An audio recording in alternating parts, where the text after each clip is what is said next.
Bienvenue à Sport 30. À la une, le procès qui visait 5 membres de l'édition 2018 d'Équipe Canada Junior pour agression sexuelle a connu son dénouement. Michael McLeod, Carter Hart, Alex Formenton, Cal Foote et Dylan Dubé ont tous été acquittés par la juge de la Cour supérieure de l'Ontario. McLeod a aussi été déclaré non coupable de complicité d'agression sexuelle. La juge Maria Caroccia estime que la plaignante n'était pas crédible.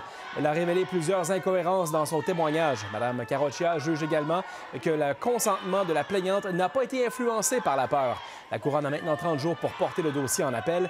Yannick Plante dresse le résumé de cette affaire qui a ébranlé tout le pays. C'est le 18 juin 2018, dans une chambre d'hôtel de London, en Ontario, que débute toute cette affaire. 8 joueurs, dont certains membres de la plus récente édition d'Équipe Canada Junior championne du Mondial 2018, prennent part à une agression sexuelle alléguée en marge d'un gala et d'un tournoi de golf organisé pour souligner leur victoire. C'est le beau-père de la victime présumée qui en informe Hockey Canada le lendemain, à la suite de quoi la Fédération et la police de London ouvrent chacune leur enquête sans y donner suite. En avril 2022, 4 ans après les faits allégués, la jeune femme intente une poursuite de 3 550 000 $ contre Hockey Canada, la Ligue canadienne et les 8 joueurs encore là non identifiés. Celle-ci est réglée hors cours au moyen d'une entente à l'amiable. Un mois plus tard, le journaliste Rick Westhead de TSN rapporte les détails de l'agression présumée et l'entente, ce qui déclenche un raz-de-marée dans la direction d'Hockey Canada. Dans les mois qui suivent, on apprend que l'organisme en charge du sport national utilisait des fonds publics et des cotisations de membres de ligues de hockey mineurs pour régler des responsabilités non assurées comme des plaintes pour abus sexuels. Le gouvernement coupera le financement de la Fédération, plusieurs de ses commanditaires la lâcheront dans la foulée et ses dirigeants finiront par quitter leur poste tour à tour. Si la police de London a des raisons de croire qu'une femme a été agressée sexuellement par 5 joueurs d'Équipe Canada Junior en décembre 2022, ce n'est qu'en janvier 2024 que Michael McLeod, Alex Formenton, Carter Hart, Dylan Dubé et Cal Foote sont formellement accusés.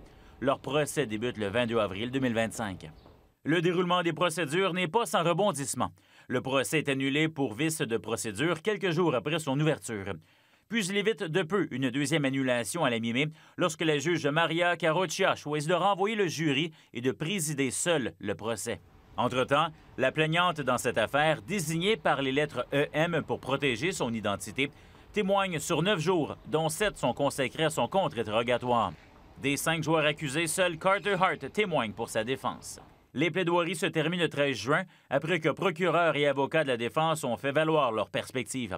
La notion de consentement étant l'enjeu principal au cœur du procès.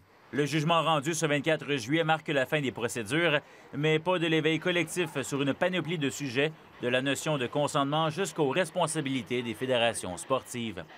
Yannick Plante, RDS Info, à Montréal.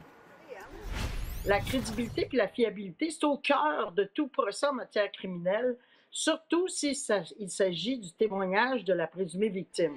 Là où ce vidéo-là a été important pour la juge, c'est qu'il démontrait une personne qui était très capable de parler sans avoir de problème d'allocution, contrairement à ce qu'elle avait dit en témoignage, alors qu'elle dit qu'elle était complètement... Elle ne se souvient même pas, ou si elle le dit, c'est pas ce qu'elle voulait dire, mais de toute façon, elle était terriblement intoxiquée.